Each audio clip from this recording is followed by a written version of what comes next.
एक माचिस की तीली और एक घी का लोटा लकड़ियों के ढेर पर कुछ घंटों में राख, बस इतनी सी है आदमी की औकात। एक बूढ़ा बाप शाम को मर गया, अपनी सारी जिंदगी परिवार के नाम कर गया।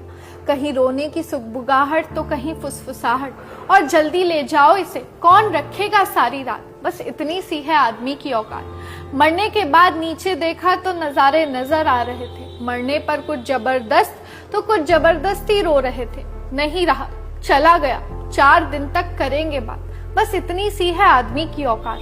बेटा अच्छी तस्वीर बनवाएगा, सामने अगरबत्ती जलाएगा, खुशबूदार फूलों की माला होगी, अखबार में श्रद्धांजलि होगी, बाद में उस तस्वीर पर जाले भी कौन करेगा साफ। बस इतनी सी है आदमी की औकात।